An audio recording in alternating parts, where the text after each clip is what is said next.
We have our second panel of the day, Securing Foundations of Growth, Technology as the Driver of Politics. And to start off the panel, which will be moderated by Pavel Svoboda from the European Policy Centre, we will have a keynote address from Henna Virkkunen, Executive Vice President of the European Commission. Commissioner, the floor is yours.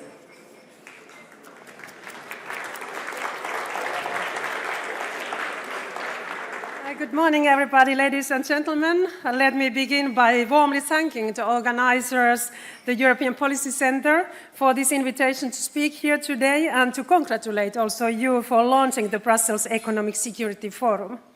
The topic of economic security is essential in today's world, as we know. I'm sure that discussions we will have to continue to be very relevant in the coming years.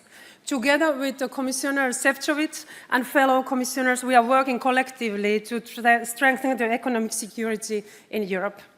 The political responsibility I have in this Commission to lead our work in tech sovereignty, security and democracy is, of course, central to this field. European Union's approach to economic security is articulated around three pillars of three Ps: promote, protect, and partner. First, we promote our competitiveness by investing more and better in innovation and ensuring that Europe stays at the forefront of critical technologies. Second, we protect our economy by addressing risks and dependencies that could be weaponized. And third, we partner because no country thrives in isolation. Open trade and strong alliances are essential for us. Technologies are a centerpiece of this strategy. In today's challenging geopolitical context, and as the AI and digital revolution profoundly reshape our economies and societies, the race of technological leadership is intensifying. Nations that master AI will not only have a competitive advantage, but also an edge on defense and security as well. Unfortunately, in the European Union, we still import way too much technologies in Europe when other regions are investing heavily in cutting-edge technologies such as chips, quantum, or AI. While Europe has many strengths in the field, we must close our innovation gap with the most advanced global peers and invest heavily in critical technologies to preserve our competitiveness, but also our sovereignty. When we adopted our first economic security strategy in 2023, we also published a list of Europe's most critical technologies. Since 2023, we have been assessing the risks associated with these technologies to act in a proportionate, targeted, and also effective manner. Let's zoom in our four critical technologies where we are now, with semiconductors, AI, quantum, and digital networks. First, about semiconductors. We know that semiconductors, they are fundamental to virtually all digital technologies. There is no digital without chips. Semiconductors of different shapes and sizes power advances in connectivity, cloud, AI, high-performance computing, electric vehicles, or smart grids. This industry relies on global, highly interconnected supply chains to design, produce, and buy the chips that are needed. But here, geopolitical shifts have exposed vulnerabilities, and Europe can no longer take its access to semiconductors for granted. The European Chips Act was a very strong step forward here. It brought together our member states, researchers, and industry, creating a more resilient and coordinated ecosystem. It responded to the 2021 COVID and chips crisis, when shortages brought entire production lines to halt. This act recognizes that in key technologies, strategic public intervention is sometimes necessary. So far, we have seen over 80 billion euro announced in investments, of which 52 billion euro have been already injected to increase EU's production capacity. But yet, challenges remain here. That is why we are preparing now a Chips Act 2.0, a necessary evolution to identify and address remaining gaps especially in AI chip design and advanced manufacturing. And this next phase will focus on designing and production AI chips, advancing photonics, quantum chips, and also energy-efficient architectures. We also aim to build the next-generation industrial facilities by scaling up our 5 pilot lines and attracting investments here. Here we see that industry participation, of course, will be very crucial in ensuring that these efforts succeed, and for this, I also want to encourage all stakeholders present here today and beyond also to collaborate closely with the European Commission in shaping this next chapter in CHIPS Act 2. In parallel, we also deepen and broaden our digital and trade partnerships with advanced tech nations that are crucial for the semiconductor supply chain from the US to Japan or South Korea. This will help us to diversify our supply chains and also strengthen our security of supply. And when we are speaking about next chapters, of course, we shouldn't forget the role of AI, because it's a core technology that seems to be on its way becoming as crucial as electricity in the future. AI is not just another tech trend, it's a force that will reshape every industry, every market, every corner of society in the coming years.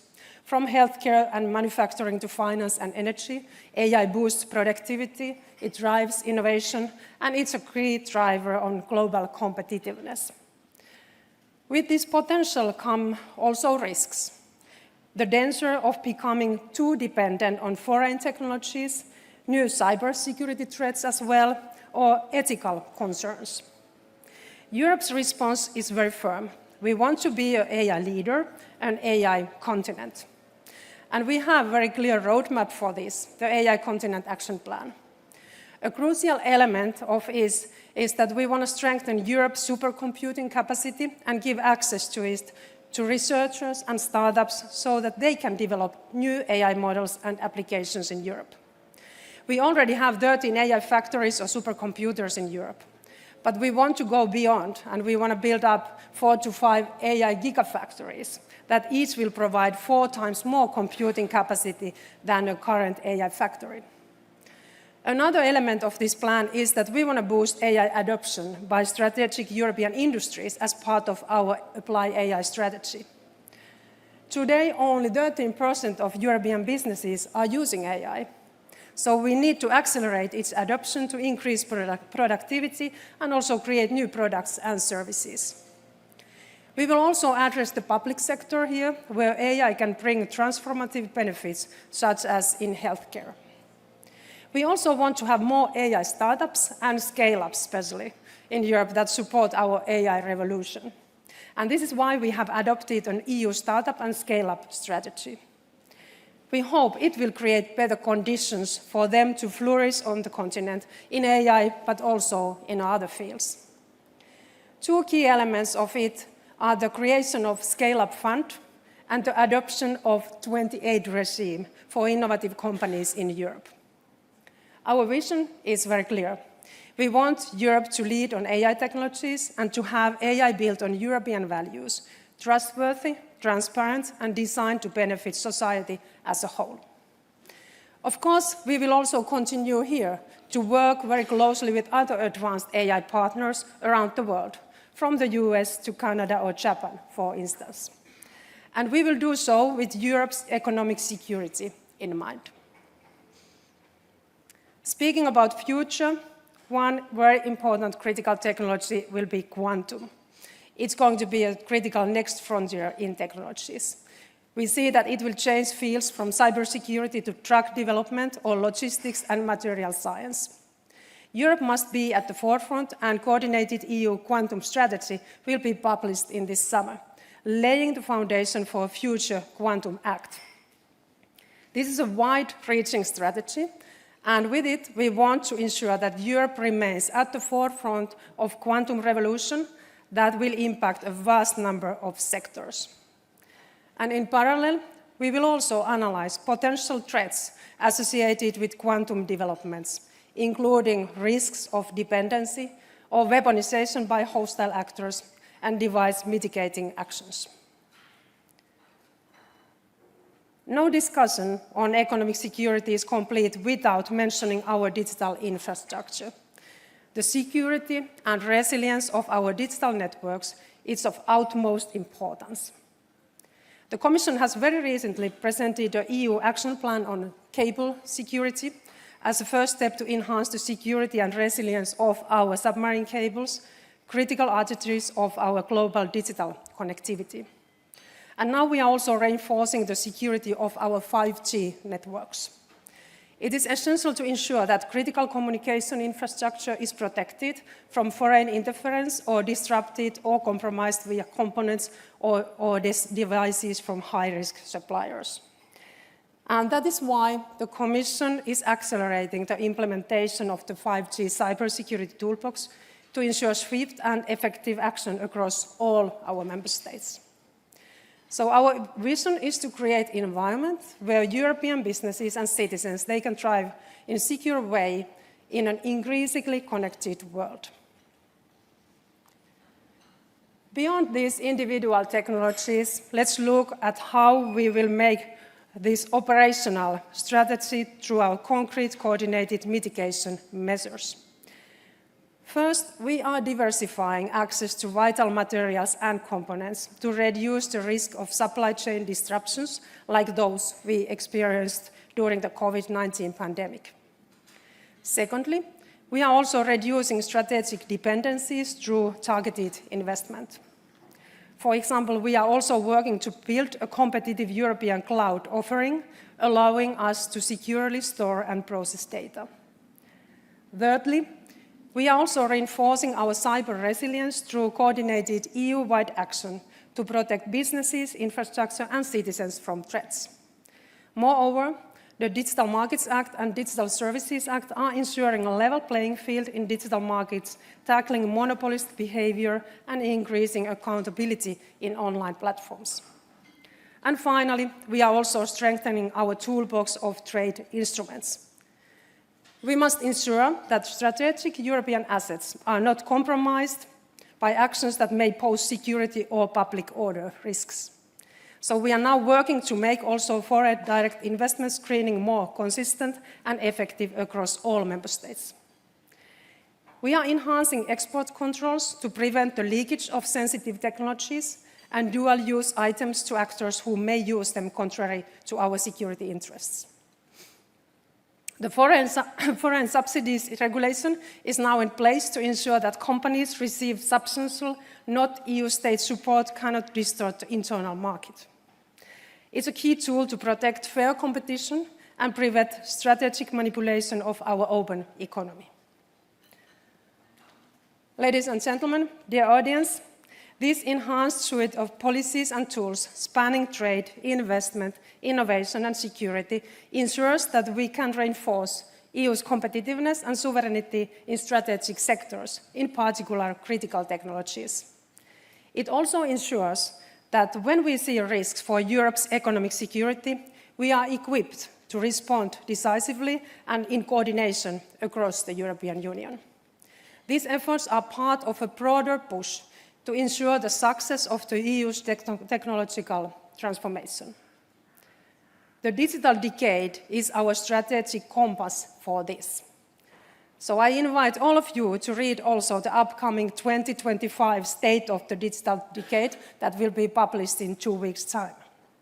It will be adopted mid-June in Gdansk, and it will underscore the urgency of mobilizing all our strengths to reinforce our shared competitiveness, sovereignty, and resilience.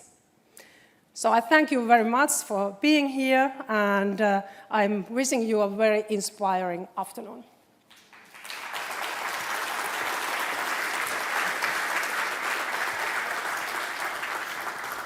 Thank you very much, Vice President, for these inspiring words and an overview of what is probably the most ambitious policy agenda in Brussels and beyond. And it's only a first few months into the current term.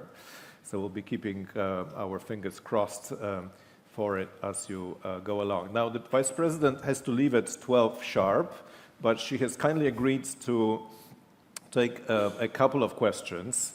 And since she won't be joining the panel, I would like to start with 2 panelists and then invite other questions if you could signal to me your willingness to speak.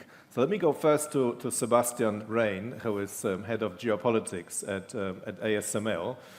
Sebastian will speak in the panel shortly, and of course ASML is the crown jewel of Europe's technology industry. Sebastian, if you could please relate to what Vice President has just said and ask a question before she has to leave. Well, first of all, I agree with many of the things that you said. You know ASML as a company that believes in winning by winning and not by not losing. We had to overcome many technological challenges to realize our most advanced technology. And I really feel that you're of the same mind and you have the right attitude. You bring energy, commitment, and focus to the table, and that's needed.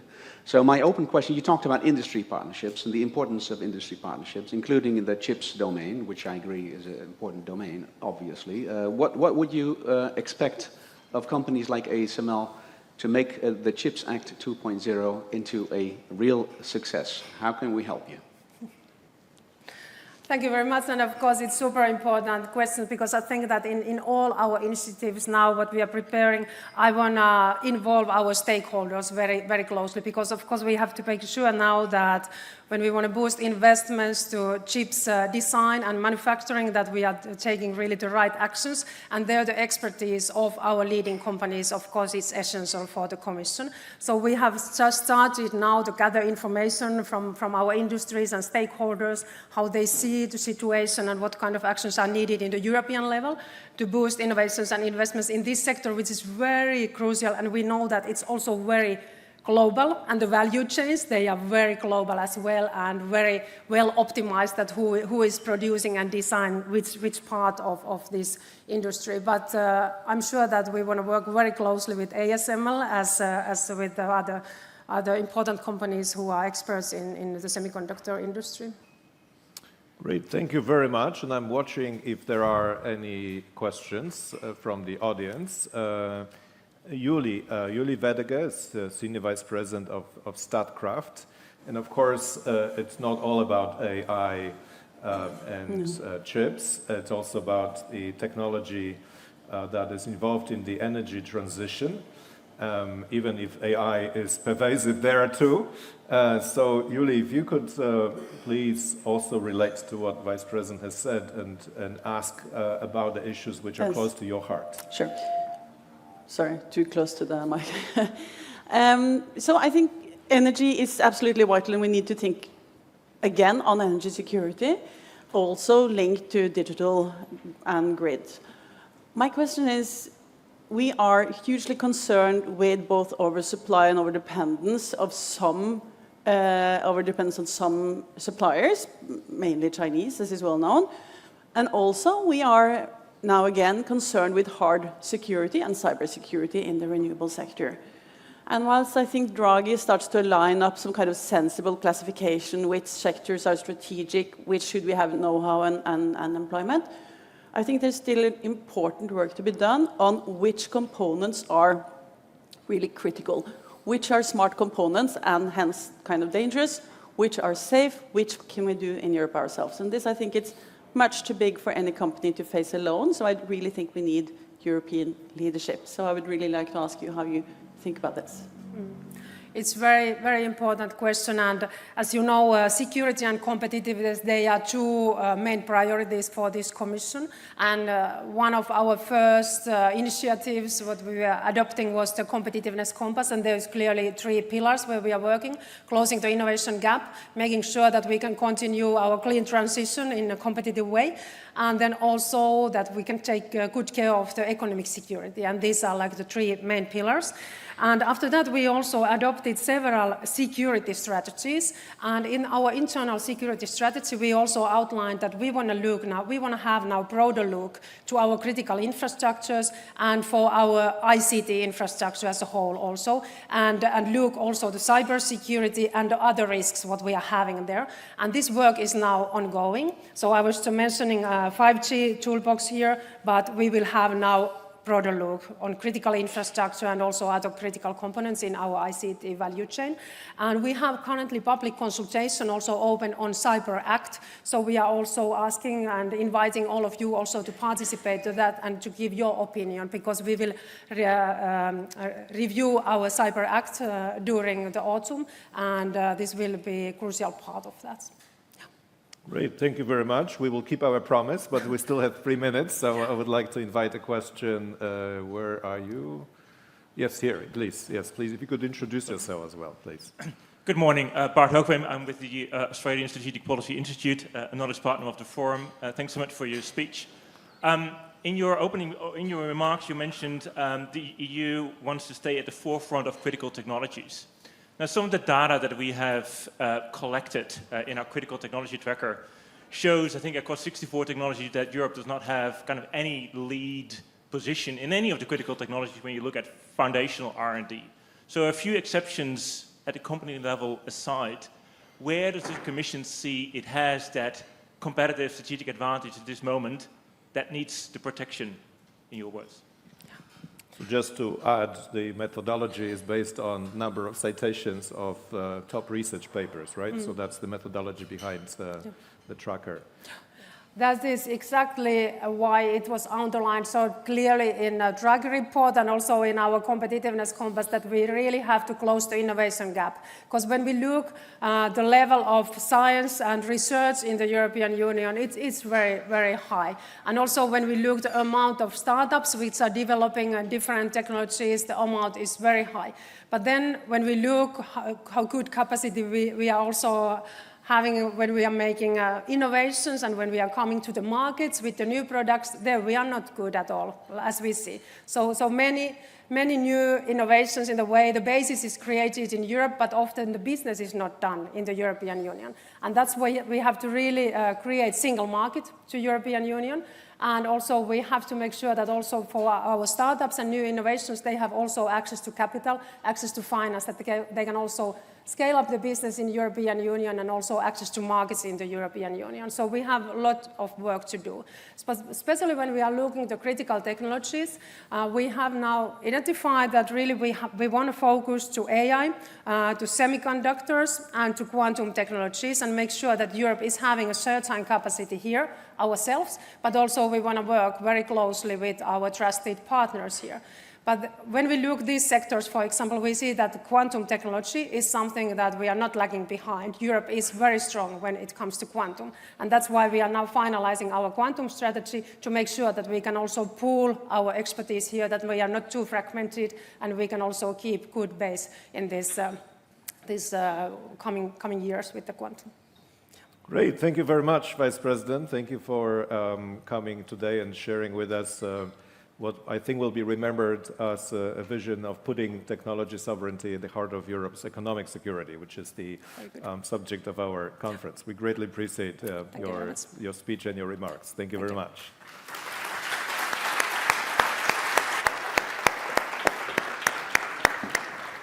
And I would now like to invite the panelists of the technology session.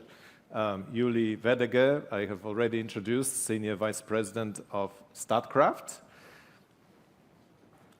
Olivia Lazar, Senior Fellow at Carnegie Europe. Olivia is here, wonderful.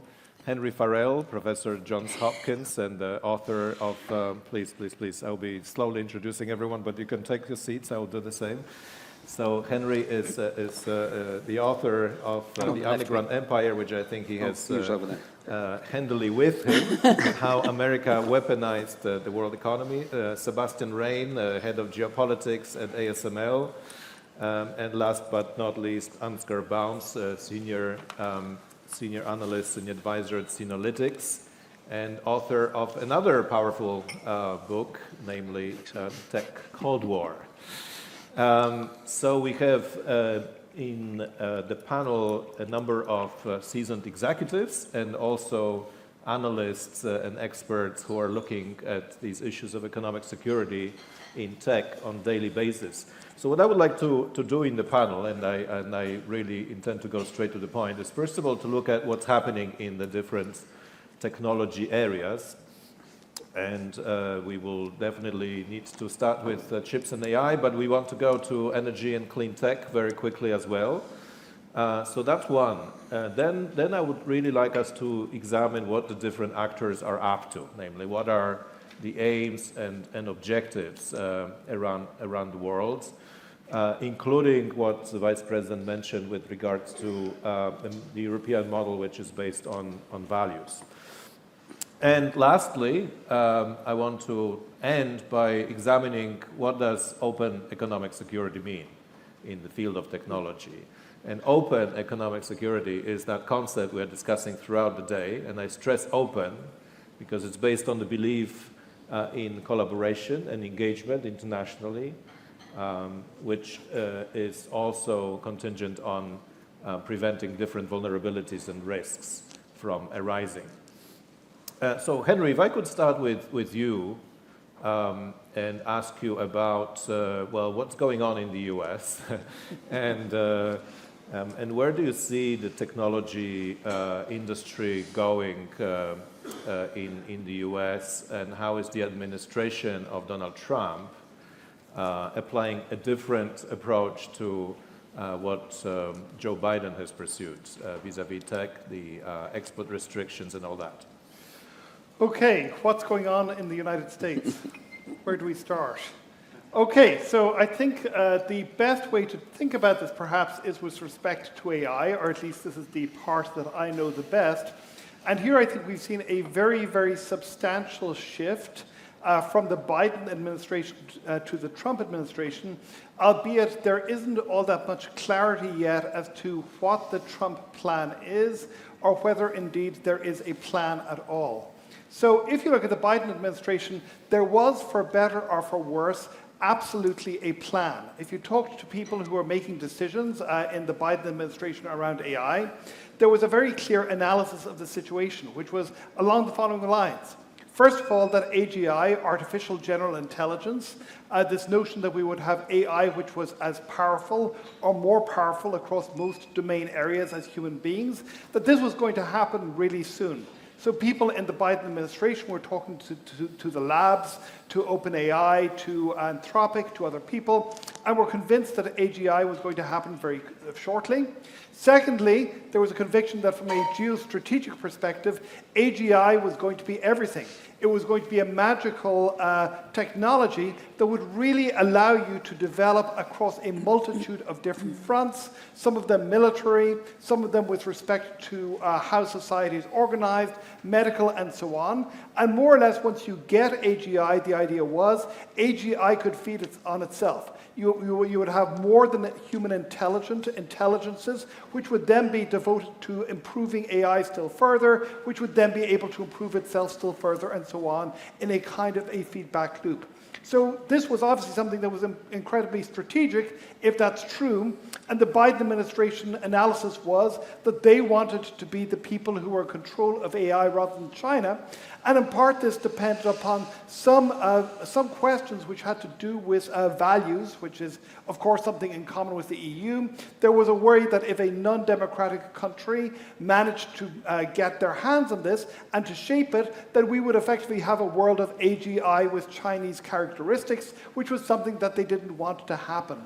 Third, they believed that they had a choke point, semiconductors, and control of the advanced semiconductors needed to train AI would allow them to effectively keep ahead of China for long enough. And if you could only just keep ahead of China for a couple of years until AGI was established, at that point you would have an insuperable lead, because effectively you would then be able to use AGI to build more AGI, to build semiconductors, and the United States would be able to perhaps make the 21st century into an American century as well. So that was a very clear plan based on a couple of rather risky, but nonetheless broadly shared technological bets. I think in the Trump administration, we've moved away from any visible grand vision, grand strategic vision along those lines. There are upsides to that and downsides. The upside is that there is nothing like the Biden administration plan to try and divide the world into 3 zones, which would have different levels of access to AI in order to secure its advantage. The disadvantage is that there is a lot more unpredictability ahead. If you look at the Trump administration approach to AI, there's been remarkably little in the way of coherent documents coming from the administration. Instead, I think what we're not seeing a plan, we're seeing a convergence of interests. That is a convergence between a sense of the national interest of the United States of America, which is in domination and superiority, that it shares with the Biden administration, together with an ever-shifting coalition of business partners who are in complicated relations with the Trump administration in one way or another. And we saw this a couple of weeks ago during Trump's tour of the Gulf states, where more or less there was obviously very little interest in values or in democracy. The idea here was that the Gulf states have access to enormous amounts of capital. If you want to train AI, it is extremely capital intensive, it's extremely expensive. The Trump administration wanted to make sure that they locked in all of that money, and also there was clearly a lot of commercial side deals happening on the side of this, with a bunch of tech CEOs following Donald Trump like a set of ducklings following along after their mother. And so I think we're seeing this very, very different world emerging. We're seeing a lot of palace intrigue in that world. A lot of the bitterness of Elon Musk's departure from the Trump administration seems to have been him getting his nose out of joint, because OpenAI and Sam Altman was getting all of the love and Elon Musk was being left out in the cold. And we're going to see a lot more of this. None of this, I think, is particularly good news for Europe, but I don't know what is good news for Europe these days. Perhaps I'll hear more during the conference. Thank you very much, Henry, for laying the ground of what type of challenge we are dealing with. And I want to go to Ansgar and then Sebastian next with a question. So, first of all, how is China responding to that before we come back to Europe? Because what we see is that China is investing more and more in homegrown innovation in the chips fields, with some success, the Ascent chips of Huawei being one example. They are obviously throwing their own ways at doing so, namely procurement. So everybody and their grandmother is now buying these Ascent chips of Huawei, healthcare, finance, right? That's the means that China can use. So we increasingly witness a hybrid model in which the training of the models is done on NVIDIA chips as long as they are still there and as long as the supplies are not totally exploited, and then inference is done on these locally homegrown chips. I mean, is that the type of model that we will see more of in the future? And where is it taking us, right? If the measures that the US is imposing are not necessarily producing the effect, maybe they give us a few months of a breathing space and not more, is that enough? So I would like to start perhaps with Angus first and then go to Sebastian with a related question on export controls. All right, thank you very much. So maybe first I'd like to highlight that we're currently in the middle of a huge experience. Governments have always tried to control the dissemination of technology, because the relationship between technology gains and productivity, economic growth and power projections was always obvious to governments. In the past, this attempt to control the dissemination of tech was largely concentrated on military goods and on dual-use goods. We're now in a situation where primarily the US is trying to control the dissemination of what we would call a general-purpose technology. That's basically in everything that we use, consume, also in the private space. So, and this makes the whole exercise, which was I think most clearly articulated by Jake Sullivan, Biden's security advisor, as the new doctrine of US economic statecraft, controlling the dissemination of these technologies towards China in order to protect the geopolitical power advantage that the US currently has. And the big question, of course, is, does it really work? I'm highly skeptical. I think general purpose technologies have it in their nature that they spread. The only thing that you can achieve by trying to control the so-called choke points is that you provide your opponent a good reason to innovate. And that's something I really took away from my conversations with the policy bubble and with the technology bubble. When you talk to a technologist, they find the idea of choke points laughable. Why? Because from their perspective, that's a problem to be solved, right? If you have a constraint on one part of technology in a value chain, you need to find solutions, and this is what's triggering innovation. So in that sense, if you create an artificial choke point in a value chain, particularly in a general purpose technology, you're making sure that your opponent concentrates all the effort and the resources on that particular problem to be solved. And guess what? If you have enough smart people, enough money, and a reason, what's going to happen? Innovation, and it happens quickly. So in the tech bubble, no one was surprised that Huawei and all the others, it's not the only company, right? SMIC and all the other parts of the ecosystem are innovating like crazy, and they're coming very close very, very, very soon. And you could argue that by implementing those export controls, the US has solved a major problem of the Chinese economic system, which is efficient resource allocation. So China tried to innovate in the semiconductor space for decades. Right? Big Fund 1 and Big Fund 2 were multi-billions of dollars thrown into the semiconductor sector in China, failed miserably, as you would expect from a planning economy. Corruption, fake companies who had nothing to offer in technology. It was all a big mess. People were, like ministers, were fired on this failure of Big Fund 2. Big Fund 3 will be a huge success. Why? Because Chinese customers of high-end semiconductors are now really interested in not buying NVIDIA chips because they can't anymore. So they're looking for alternatives. And these are the guys who are now setting, the whole ecosystem in China on a path of success. So it's the customers like Alibaba and BYD, all these guys who need these chips, they are dragging the semiconductor companies who are lagging along with them. And this is a recipe for success. So I think it's a big irony that one of the most important pillars of US geotech statecraft is basically solving China's biggest innovation problem in this world. So based on this, I'm highly skeptical that this whole idea of choke points in tech value chains is a viable policy paradigm. I don't think it will succeed. It's actually the opposite. And we can go through other examples other than high-end semiconductors and lithography machines.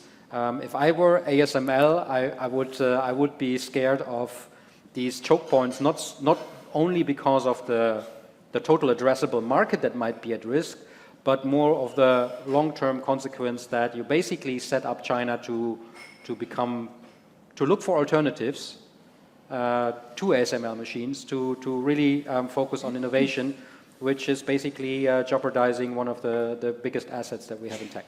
Maybe stopping here. Super. Thank you so much, Ansgar. By the way, if anyone disagrees with this diagnosis, let us know here, and we'll be delighted to listen to your viewpoint.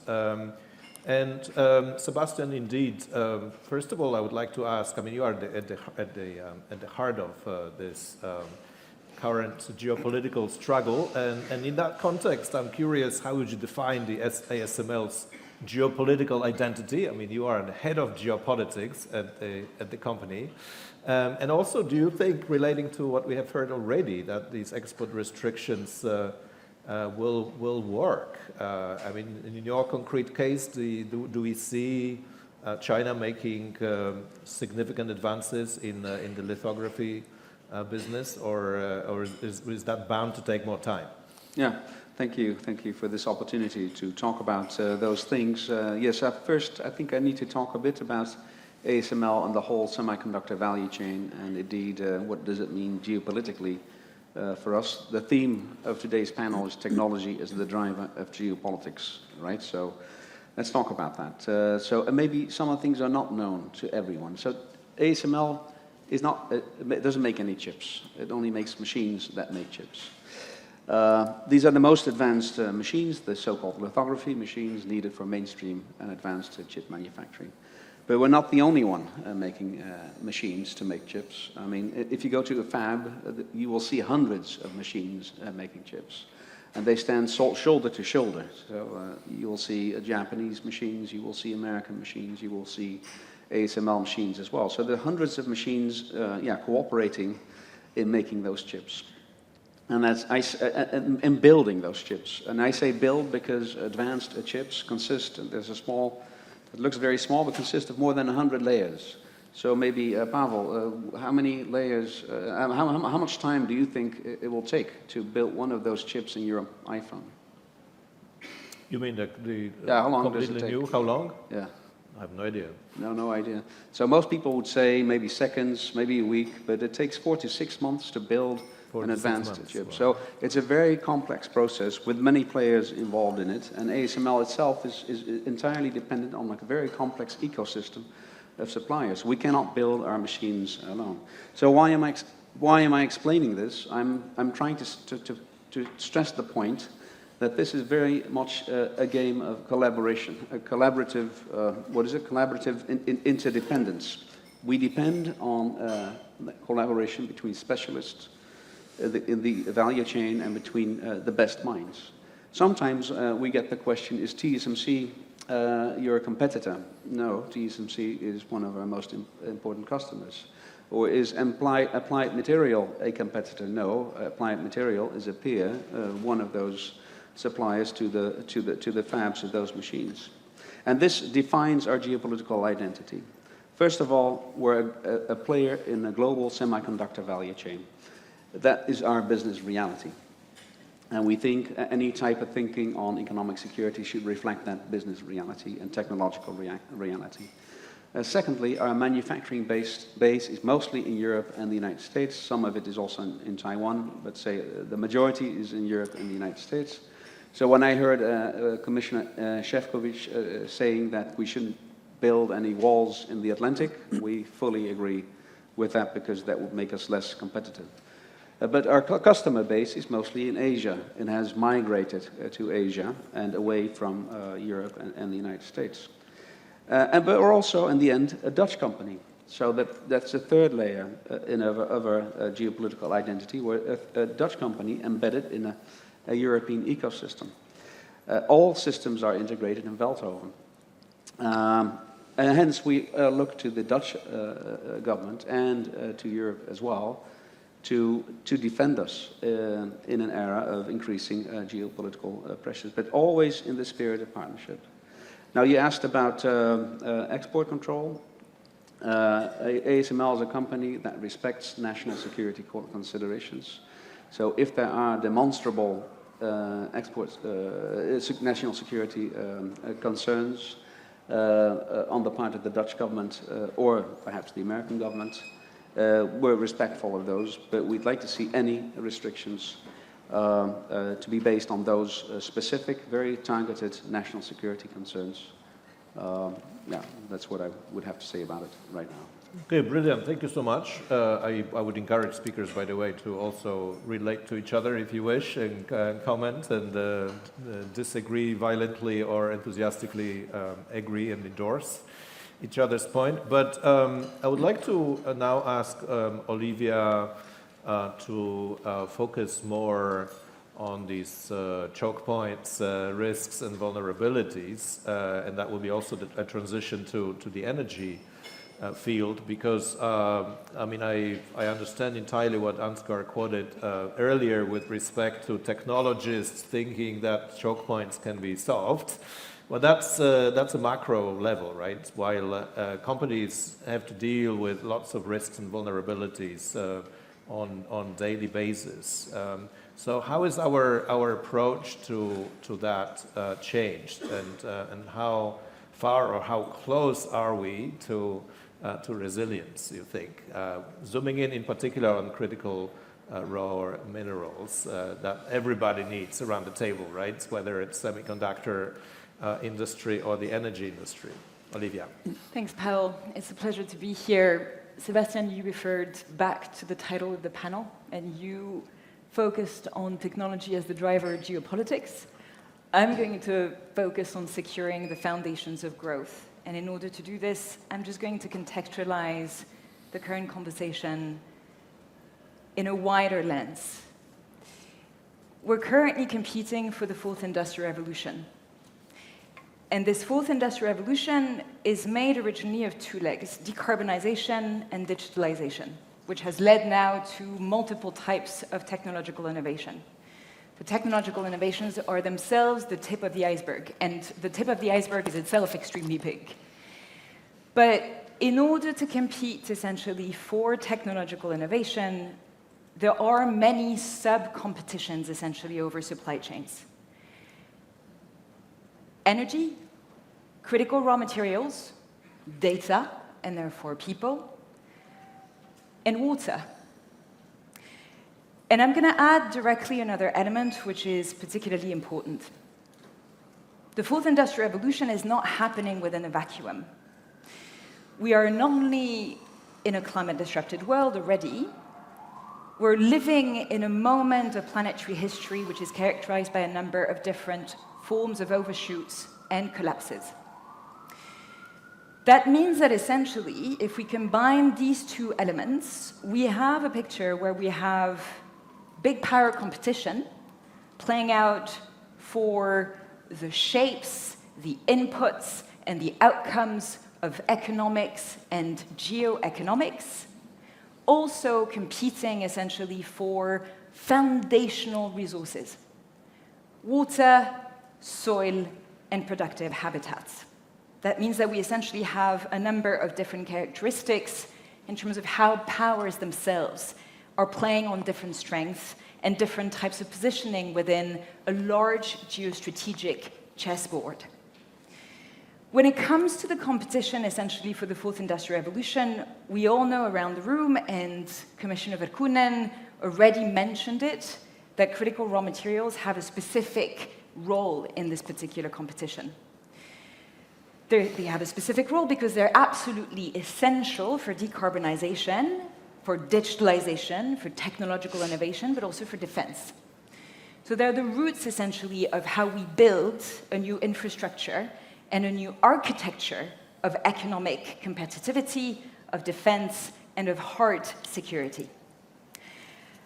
We all know in this room that there is one actor in particular which is in prime dominance when it comes to the supply chains related to critical raw materials, and this is China.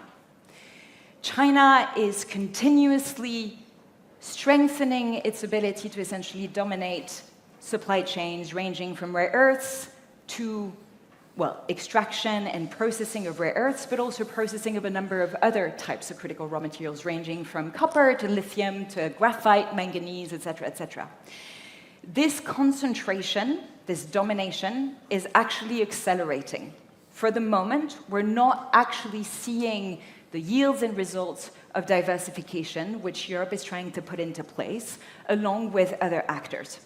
That requires a lot more effort, and it requires a lot more effort, particularly with countries of the global south, where we have a number of different quality deposits and reserves for a number of different critical raw materials, which are located in water-stressed areas, in critical ecosystems, and in places that are climate vulnerable.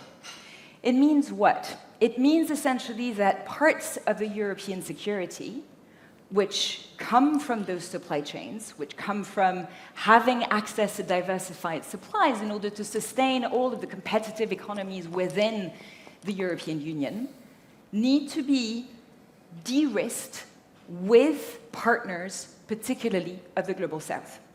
That investing in European economic security actually requires de-risking also what partners in the global south experience in terms of risks: climate vulnerability, ecological criticality, as well as geostrategic pressures coming from a number of different actors, the US, Russia, and China, which are essentially coming to the table with a number of different offers, going from security partnerships to economic diversification offers to acquisition of different concessions and different economic means via various economic offers. The most powerful amongst these actors at the moment are actually China, which have honed in the ability essentially to verticalize their supply chains and to do geo-economic economies of scale. And on the back essentially of this verticalization strategy, have developed an overcapacity, which now means that China is developing a new soft security proposition centered on climate security. China is not just deploying a huge amount of clean tech within its own territory, it's doing so with a number of partners across the world, not just in its region, but also in Africa and Latin America and things like this. It means essentially that the EU will need to position itself as one of the key hubs essentially of research and development, not just within the EU, but with partners in the global south to keep accelerating essentially clean tech development and to compete also with China in terms of the climate security offer. Now, it also means essentially that, and I'll take the tangent towards this notion of planetary security here. Because we are in a phase of industrial acceleration, because we are in a phase of technological innovation, which is extremely energy intensive, but also resource intensive, we will equally need essentially to invest into the means and foundations of growth, which are to be found within ecological systems. Europe is one of the continents which is warming twice as fast as the rest of the world. It is one of the continents that need to retain essentially climate leadership and to provide ecological leadership also to countries of the global south to try and sustain essentially the industrial and technological intensivity of the fourth industrial revolution. The two go together. That means that parts of the offer for Europe in terms of technological innovation is not just around processing capacities for critical raw materials, trying to invest into AI, trying to invest into quantum technologies, et cetera.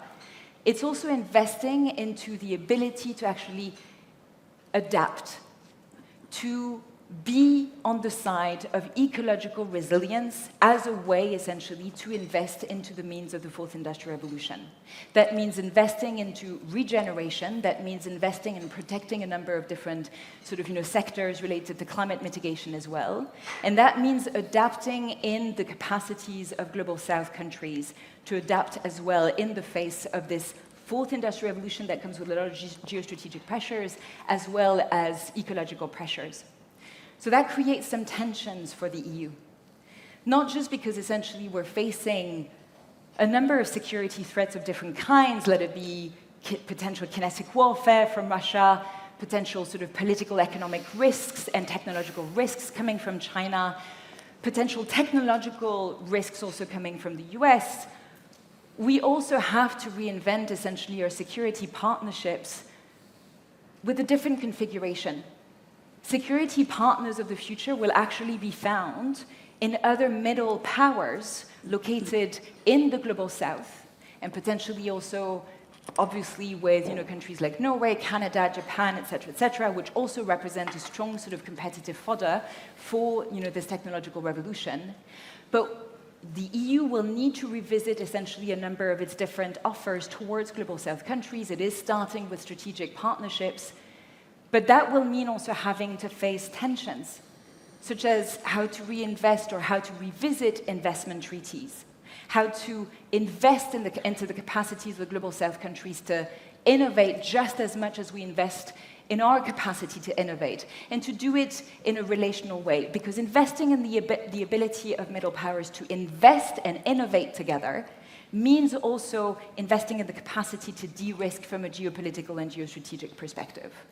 Thank you so much, Olivia. So you raised the bar for us because you basically suggested that open economic security is a planetary economic security, and it needs to consist of a new way of looking at international partnerships, which we will also discuss in the last session today.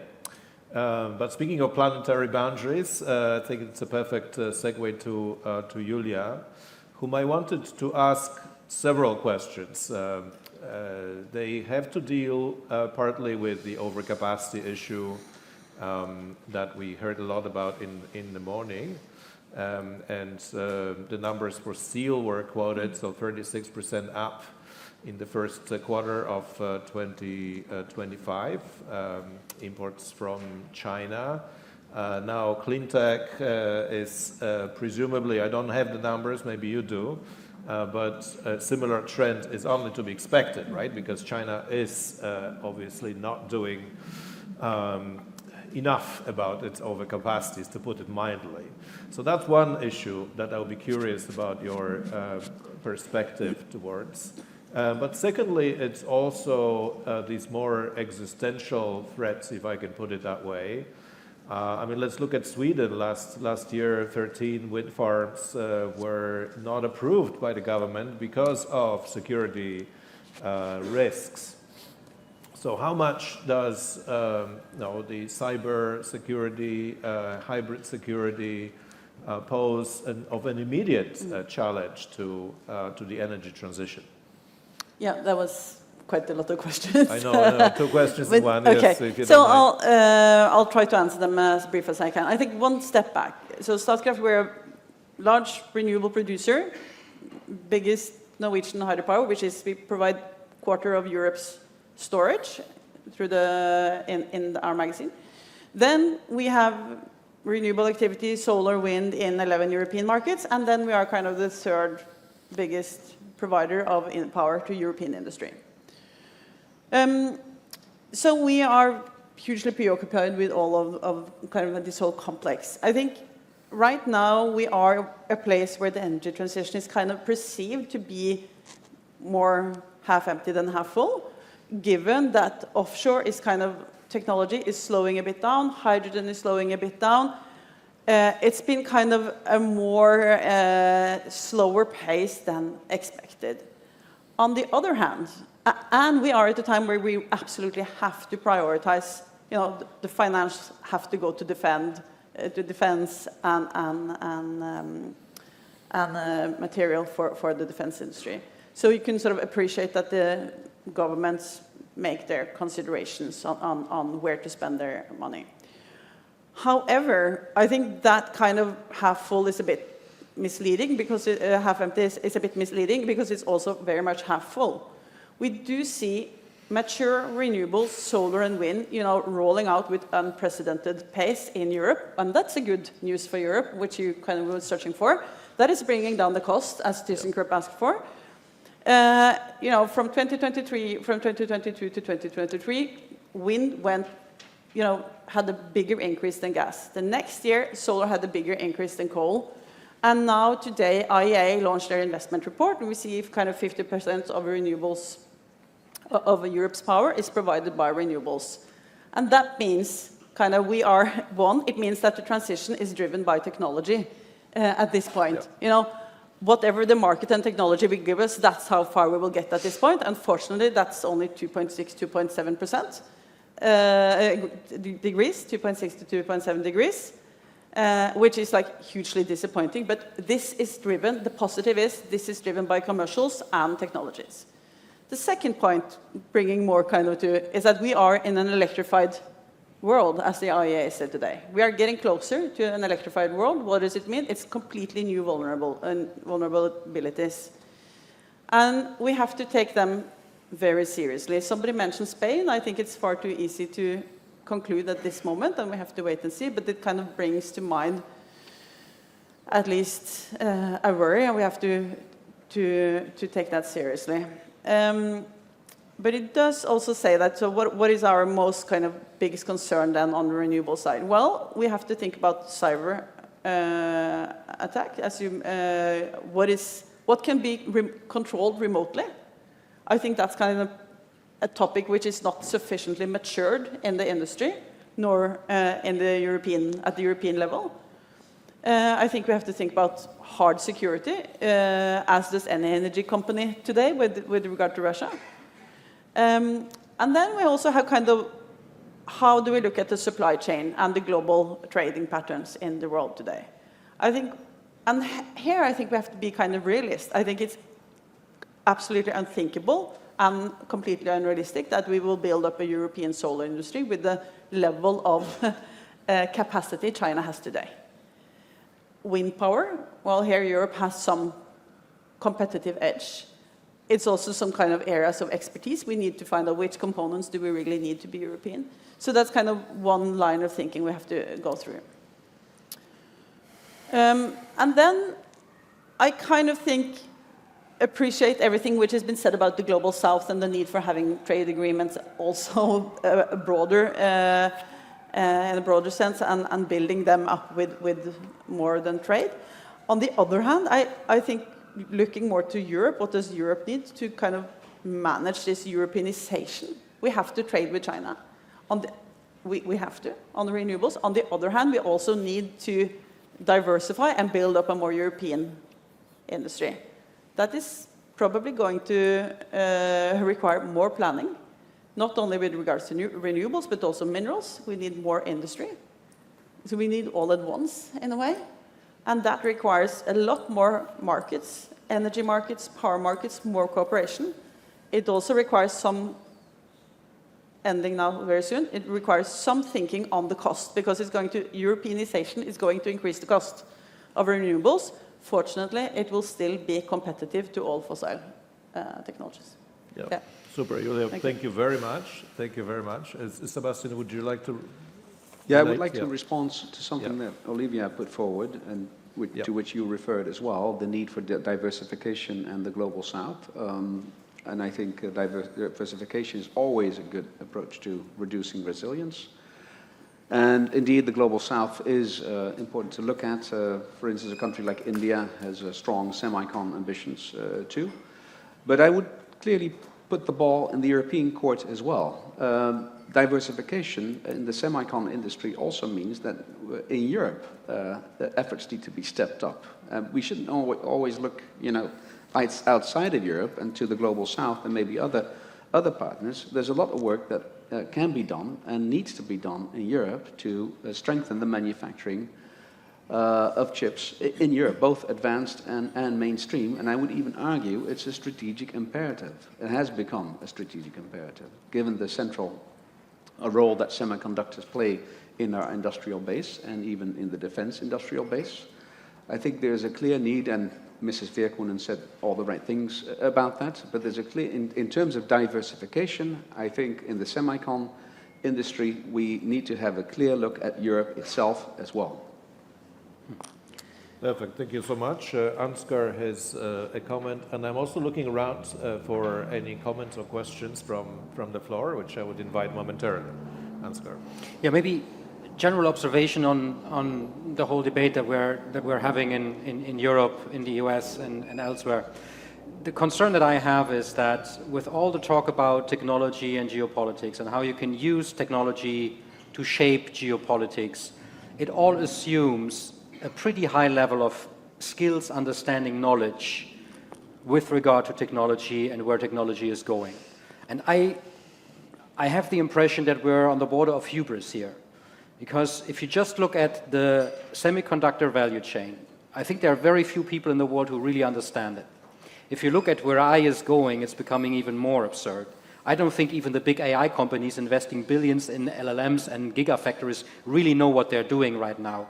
Where the business model is, where the real viability of a business in AI is completely unclear right now. And if governments try to invest in that sector, try to shape it in such an early stage, try to become this kind of driver of a specific part of the technology stack, I find that highly dubious. And my impression is that we're right now way too much in the square of governments should spend money here, should shape regulation there, because we all know where technology is going, is at WPP.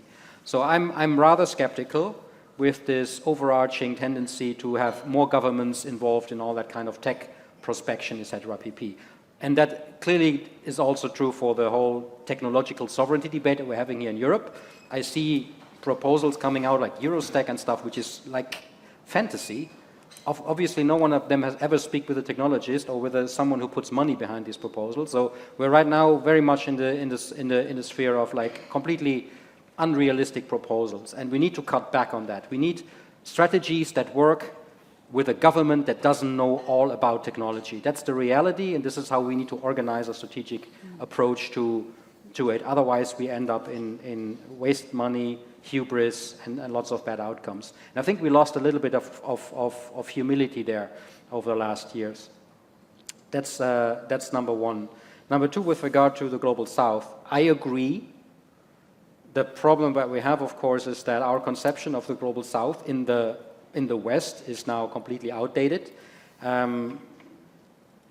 The economists termed it very well. They call these countries with manufacturing capabilities the transactional 25. So these countries will look at their own advantage, and they will partner with whoever gives them advantages, or wherever they can inject themselves into the global value chain. So don't bet on long-lasting geostrategic alliances kind of setups there. It will not work.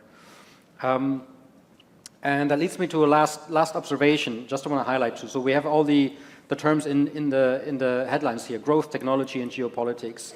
I think what we need to acknowledge is that because China has learned a lesson of how dangerous it is to be dependent on US technology from their perspective. Look back at the Huawei tale of 2018, 2019 is China will try to become independent of US tech as soon as possible. And they are investing a lot of money in it. And they have the talent to actually make it work. So in the midterm, we have to deal with a situation where we have a split IT stack. The IT stack, as we know it, has been created in the unipolar moment after 1990, right? So it was globally accessible. It was promoted to be globally accessible by the United States government. Henry and Abe Newman have written a wonderful book about this, why this was actually a political agenda in the US. We now have a complete reversal, right? The US is trying to cut off China from this IT stack. And the intent is to cut it off. The outcome will be that China will build its own IT stack. So in a sense, you could argue the IT stack follows the geopolitical meta-structure, which will be bipolar. There will not be a third IT stack for many reasons, partly because of money. We don't have it. We don't have the assets. But think about a world where you have two IT stacks, independent from each other, from the semiconductor architecture level up. So different semi-architectures, different 6G networks, different clouds, different encryption standards, etc. pp. Basically means as a company, you will have to decide if you want to be a one-stack company competing only in one stack, or a two-stack company competing in two stacks at the same time, which is very difficult because every R&D dollar you can only spend once. So how do you invest? 50-50 or 30-70? Do you become less competitive if you try to do both? And these decisions are now, I think, are now discussed in corporations, in Western corporations. And what you will see is that a couple of very big Western companies will decide that they will become two-stack companies, meaning they will invest more in China, not less. And they will try to insulate their operations in China, making them less vulnerable to geotech statecraft, meaning they will also become kind of bipolar. So Western companies operating in China based on Chinese IP, R&D made in China, etc. pp. With separate IT infrastructures, becoming less dependent on the West. So you will have Western companies being in China, not really doing what Western governments actually want them to do. And I'm just going to say, if you are a politician, you need to factor that in. Your control over these decisions in corporations will be very limited. And so don't overplay your geotech statecraft hand, because at some point companies will simply cut off and do pragmatically what they need to do to manage these risks. Yep, very interesting. And if I can bring it also to the energy field, because when talking to energy companies here, and it's not Statkraft to be sure, but energy companies who are significantly present in China. They tend to say their operations are doing perfectly fine, but they are watching carefully what's going to happen, right? So that parallel stack concept in IT, I think, has a certain degree of reflection in other fields as well, because now companies are analyzing what the current geopolitical disruption is producing in order to decide, stay in China, pull out. If you stay in China, do you build this on a system that is resilient from the point of view of potential, especially US ramifications or not, right? So that's a much broader debate I think we are about to have and probably starting to have already. But I know that Henry and Olivia wanted to come in. Okay, so I guess I wanted to build on some of what Asger said, mostly agreeing but disagreeing about some small parts. So I think that when people talk about choke points, I feel, and my co-author Abe Newman feel a little bit nervous because we did work back in 5 or 6 years ago, which I think really brought choke points to the attention of US foreign policymakers in ways that we didn't expect would have consequences. And every time I hear, we heard 2 commissioners talking about weaponizing interdependence, and this makes me feel like, my God, of sort of what did we do? Although this would probably have happened in any event. But I think, so when we argued about this, what we suggested was the more that people try to use choke points, the more that states try to use choke points, the less useful they are going to be. And I do think that we are in a world where we want to start thinking less about choke points. And the United States does see the world still as a set of choke points which either it can use against adversaries or which adversaries can use against it. And I think we want to think more about a world of stacks. So that is where I think we are moving. Thinking about the ways in which technologies interconnect and the ways in which, as Asger said, it's extremely difficult to stop them from interconnecting. Equally, I'm a little bit more optimistic about the Eurostack discussion than I think Asgard's is. Because I think it's absolutely clear Europe will not be able to create its own fully independent stack. The amount of money, the amount of, it's going to be extremely difficult to do. Equally, Europe is in a completely impossible position if it does not have some degree of technological interdependence.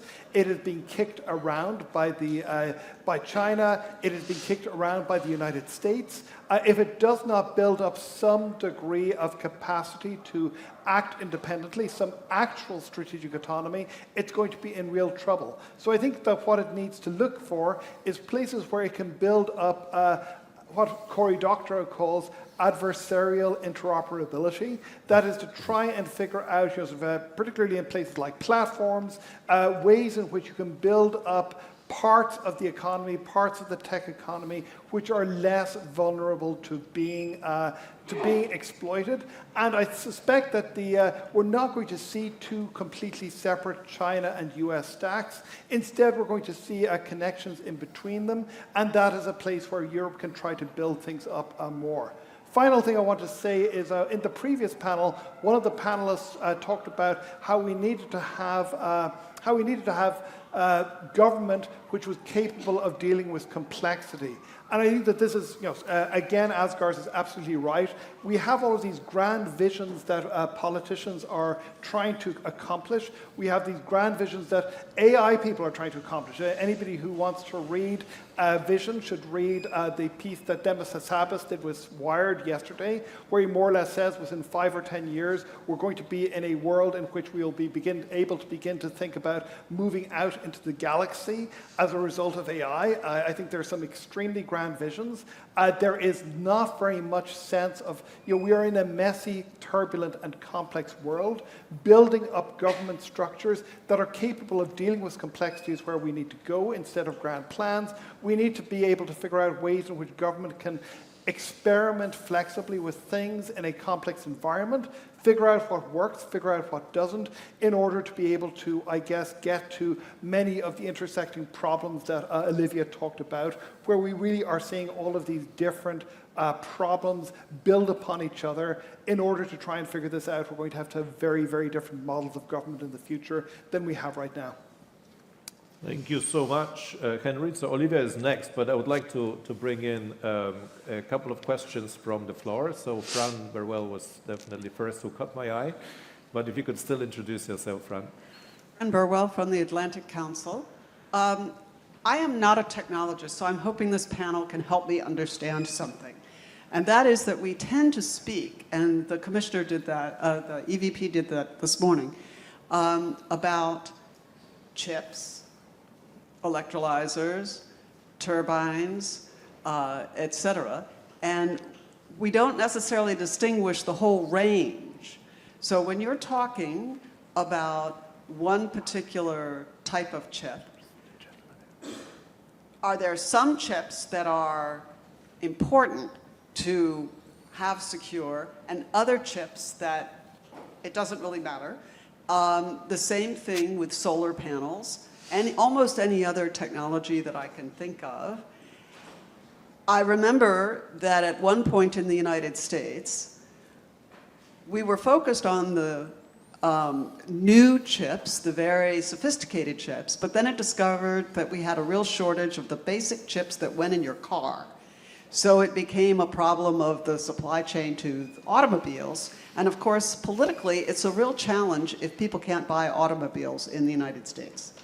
So how do you distinguish, or does Europe just simply have to own the resources to manufacture all ranges of each of these technologies, or is there some logical way to make a dividing line that makes sense and that might also make sense in the political world as well as the technical world? Thanks. Thank you so much. So all that we wanted to know about chips, but always feared to ask. That's Fran's question. Let's take the second one before I get back to the panel. Thank you. This is Finbar Birmingham from the South China Morning Post. I was glad to hear Henry saying that he sees a future for a European stack, but I'm wondering how you assess the pressure from the Trump administration on the Europeans over the coming years to pick a side when it comes to this, and can the Europeans have a stack in place before they have to make some of these the decisions, and maybe Ansgar could comment on that as well. And a question quickly related to that for Sebastian: how does a company like ASML navigate that? I mean, what are you guys doing to plan for such an eventuality? You've already seen such pressure from the Biden administration and Trump 1.0 to cut China out of your order book. How do you see that unfolding, and what are you doing about it? Thanks. Okay, thank you so much. I'm just looking around for final questions. We have 6 minutes left, so that should be just enough to hear everything about chips, the different categories, what we should be catering for, and also the European stack. But Olivia, I sort of parked your contribution earlier, and it may not be about chips. I don't know. It was mostly actually building upon what Ansgar said around the need for humility and really sort of thinking through various steps around R&D, industrial policy, and educational policy as well. What we're seeing is, one, historically since the years 2000, 2003, since Lisbon, essentially, when Europe was saying we're going to be like a powerhouse in terms of R&D, it never panned out, and where it panned out was mostly in an automobile sector in Germany, which focused on honing in on the diesel engine as opposed to really hopping onto the electricity revolution as well. So there is a problem around a certain level of path dependency in Europe and not really truly being able to see what's coming in terms of innovation, which relates to where are we going, essentially. It's both looking at where we come from, but also where we want to be in terms of how to shape innovation and how to really anticipate some of the innovative mechanisms that are coming out from elsewhere. But it relates also now, and this is specifically important at a moment when the EU is re-engaging with this industrial policy speak. We're sort of looking elsewhere at other actors that are trying to apply industrial policy. We're looking specifically at China, which has honed in this verticalization aspect as part of its industrial policy. The part that we forget is that a verticalization strategy is made of many steps on the ladder, and that every step on the ladder is essentially a whole bunch of ecosystems of actors that need to come together to define indeed what are the specific types of security or like strategic sectors to develop, and what are the competencies, what are the inputs, what are the educational skills, what are the communication ecosystems that need to happen or be created and facilitated between different actors. We're seeing it, for example, just on the critical raw material aspect, right? Because Europe lost its ability to, its know-how around mining and around processing, it needs to essentially sort of reboot educational, investments in terms of what are the competencies that are needed for the future of mining in a way that is environmentally sort of, compatible with some of the water stresses and environmental stresses that I mentioned before.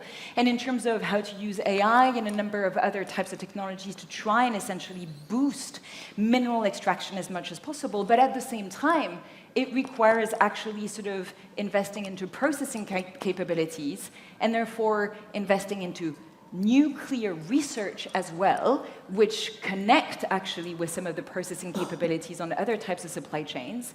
And it obviously also relates to the capacity to innovate with actors that are at the forefront of, manufacturing and innovating around clean tech, but also other types of techs that are constantly trying to substitute for materials and trying to innovate. So that's also this other part that you were mentioning around the choke points.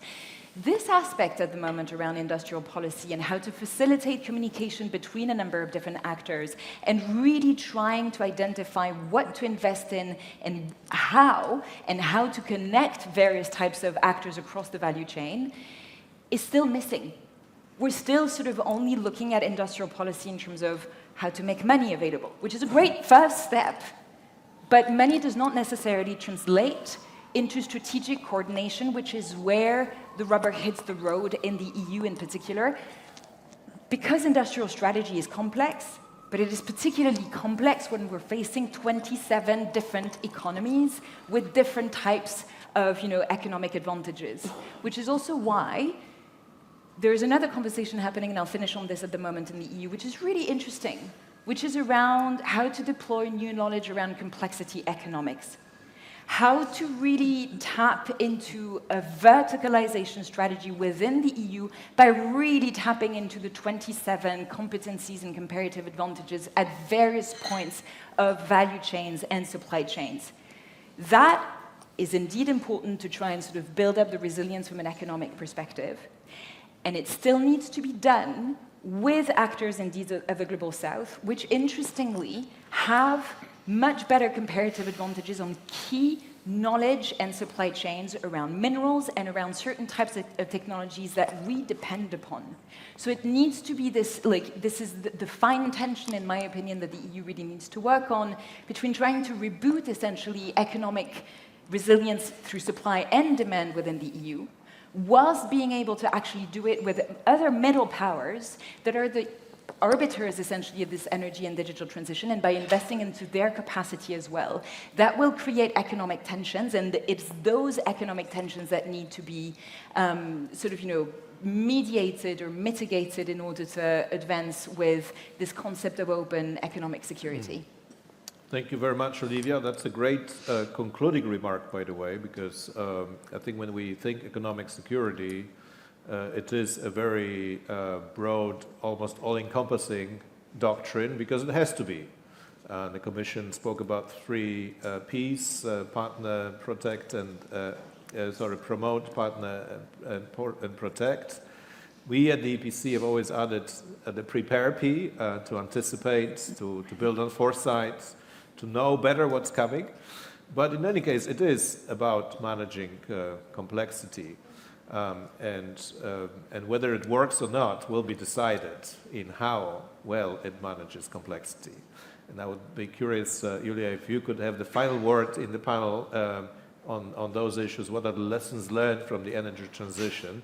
But before that, let's solve the chips and the Eurostack question, because we owe it to our audience. I'll keep it short and keep it simple too, but on chips, I think the basic distinction here, there are many types of chips, but the basic distinction is between mainstream chips and advanced logic chips. Mainstream chips are made with mature technology and used in many applications and for industrial purposes, and advanced logic chips are essential for artificial intelligence and can only be made with the most advanced technology, the technology that has never been exported to China. So that's the basic distinction. When you take the European perspective, I agree fully with Henry that Europe needs to reduce its over-reliance on other sources in the world for both mainstream and advanced logic chips, in particular in the domain of advanced logic chips, essential, as I said, for artificial intelligence. Europe is falling far behind and needs to take steps. I'm convinced that the European Commission, and it was stated again this morning, sees that as well, and that's a huge challenge. Then on export restrictions, also related to this particular issue of chips, we think that export restrictions need to be focused on the most advanced technology and the most advanced chips. In other words, that distinction that I just painted between mainstream chips and advanced logic chips should also be the starting point for any export restrictions. How that will play out, we don't know, because this is something that is being discussed between governments, obviously. But we are reminding at least the Dutch government and the US government that we do play a role in this global semiconductor value chain. And the more we use choke points, and Henry, you make that point too, the more we use choke points, the less value they have. And we should always be mindful that the other side has choke points too. Yeah. So the idea is not to choke each other to death. Yeah. Right? We'd like to take that perspective to be taken into account as well. We think that's really important. Super, thank you so much. Not choking each other to death, I think that's another way of expressing open economic security, if one can put it that way. Any final comments on Eurostack before Ansgar? Just because we're talking about choking each other to death. I mean, the interesting thing is that in Europe, if we think about managing our interdependence and our dependencies, we automatically assume that it should be about lowering them, right? That's the whole tech sovereignty debate that we have in Europe, lowering dependencies. And interestingly, the whole debate started, of course, with the US. So the tech sovereignty debate comes from post-Snowden, 2013. Yeah. This is where it was rooted, and this is why I see so much air is consumed by tech sovereignty discussing US technology and not China, interestingly. I think the question is, are there other ways of managing interdependence? And a natural, let's say, lending some concepts from nuclear deterrence, basically you could argue, well, if they're dependent on us as much as we're on them, and you have this kind of equilibrium of dependencies, that's a strong incentive against escalation. And the question that I'm puzzled really with is that, why is no one in Europe discussing the obvious? We should make the US more dependent on us. That's a good strategy. If we produce stuff that's so cool that no US company can afford not to have it, and you have a market share which is significant, any US president will think twice before he messes around with Europe. So we should have more SAPs. SAP has a huge market share in the US. The US government uses SAP. So if they mess with the kill switch for hyperscalers, well, we might mess with the SAP installations in the US. And that's a deterrence against escalation. And that's just, I mean, I think that's a very obvious idea on how you could think about interdependence by looking at mutual assured destruction and trying to create incentives not to escalate. And we have completely lost that discussion. And I think that's, again, coming back to humility and what governments should actually do. I'd rather have a EU Commission focusing on how do we create technologies that are so good that everybody wants to have them, and provide the incentives and the structures and the regulatory framework to foster this, rather than entering the game of picking technologies that they want to see grow, all the industrial policy stuff that's now so en vogue. I think we have a fundamental contradiction, also played out in the US. You cannot do geotech statecraft and weaponizing tech value chains, etc., BP, without tremendously increasing government and trying to get this talent that you would need to understand tech value chains into the government. Completely unrealistic. What we're doing right now is, you see in the US, is that you have Doge at the same time as Trump is trying to do all the fancy stuff. Will not work. BIS, it's like, I mean, the US is far ahead of Europe with regard to geotech statecraft capabilities in government. Bureau of Industry and Security built out massively, DoD built out massively. So you have all this apparatus there, and still they are completely like not even close to managing what's actually put on their table. So I see this amazing asymmetry between what we're talking about and where we actually have the muscles to actually execute on it diligently. In Europe, completely unrealistic. I think in Germany, we probably have 5 people in government who work on semiconductor supply chains, and that's probably the largest, administrative body that we have in Europe dealing with it. It's I mean, what are we even talking about, right? It's completely unrealistic, so we need to become more realistic when it comes to government capabilities in understanding, managing, and messing around with technology value chains. Right. So what you argue for is also very close to the Japanese doctrine of strategic indispensability, namely specializing in technology fields where no one else has an advantage at the moment, so as to make the world more dependent on what you do, right? I mean, it is more complicated in reality than meets the eye, but I definitely see the logic of that argument. We have to leave it there and go to lunch. But Henry, if you can make it very brief, and then Julia, I will ask you to. I will outsource the conclusions to you, basically. Okay, so this builds on both that and responds indirectly to Finbar. If you want to be able to do this in a strategic way, you need not just capabilities, you need to have credibility as well. Europe does not have credibility. We've heard about the taco trade. Trump always chickens out.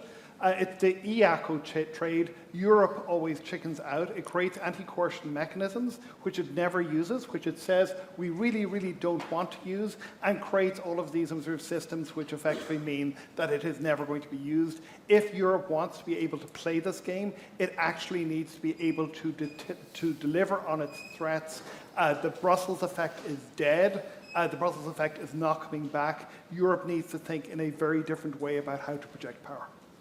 Okay, a lot to chew on over lunch, but Julia, there was a lot said about complexity in this session, somewhat to my surprise perhaps, looking back, but positive surprise, because that's the reality.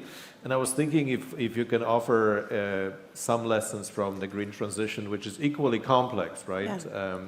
And whether we can apply those to economic security. Well, I think Europe did exceptionally well during the energy crisis. When Russia, strangled European gas import, I think Europe quickly showed leadership, turned together, managed to import more gas from Norway and other countries, managed to have, initiate energy efficiency, and actually also managed to have an extremely steep step up of renewables, which is now secure, which is now equally energy security in Europe. And there were no actual, really high prices due to high gas prices, but there were no lack of power there was no shortages on power in the energy crisis. What does that tell us? It tells us that the European market worked, the European cooperation worked. Without it, it would have been massive rationalization. Not without cost, but we managed. And I think that's a great achievement, which we could learn from, and at least some kind of enthusiasm after listening to someone else in the panel. And so will it be easy? It's always difficult to be 27. Unfortunately, Norway is not part, but it's always difficult to be 27. But we basically, no European country have any other way of doing it than together. It's even harder to do it alone. And I just think we should man up a bit, because there's some credibility European governance, European mindset, European freedom, which we need to cherish. And I think we can sort of learn a bit from the energy crisis and how we solve that. Yeah, a bit more optimism than super. at the end. Thank you so much. Optimism is what we need. I would like to thank all the panelists for an exceptionally interesting discussion and invite everyone to lunch, which is upstairs. You should use this door to go up, or that door. Yes. Anyway, you need to go up through both doors and be back here for 2 o'clock when we will continue our amazing discussion. Thank you. Thank you.